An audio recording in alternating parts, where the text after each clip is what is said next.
ژمارەیەک ژینگە پارێزن لە پارکی هەواری شار ڕێنمایی فێرکاری بڵاو دەکەنەوە بۆ شێوازی کوژاندنەوەی ئاگر. ئەم کەرەستەی کە بەدەستیانەوەیە پێی دەوترێت بەتانی ئاگرکوژێنەوە.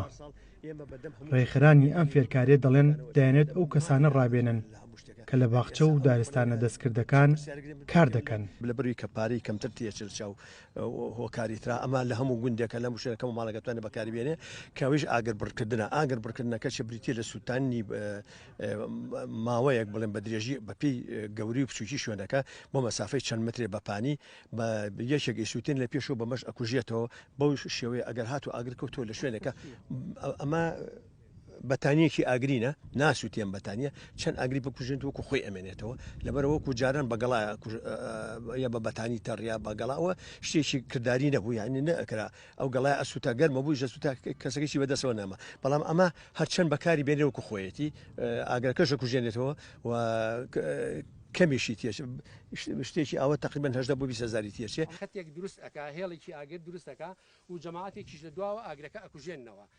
هەر لە کاتی ئەم فێرکارێدا ئاگر کرایەوە بۆ ئەوەی بەبەتانی تایبەت بە کوژانەوەی ئاگر بیکوژێننەوە بەڵام بەهۆی گڕوتینی ئاگرەکە و بەربڵاویەوە لە کۆنتترۆل دەرچوو.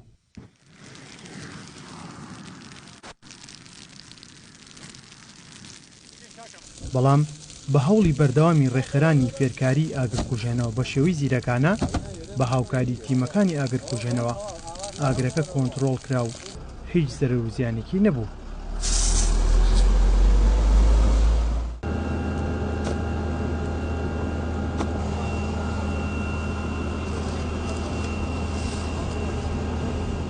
ئاگربڕێکە بە شێوەی سووتان یعنی تو هەڵەسیت ئاگربەر لە ناگەڵ ناوچەیەکی ترە ئەەکەیت بۆ ئەوەی بەشەکەی تری نەسووتێ.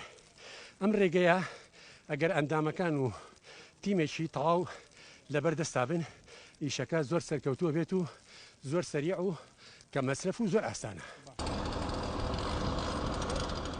هەموو ساڵێک لەگەڵ هاتنی وەرزی گەرما بە تایبەت لە چیا و دۆڵەکانی هەرێمی کوردستان ئاگرکەوتنەوە ڕوو دەدات کە وەک بەرگری شارستانی دەڵێت هەزاران دۆنم لە پوش و پاوان هەندێک کاتیش باخی هاوڵاتیان زەرمەند دەبن.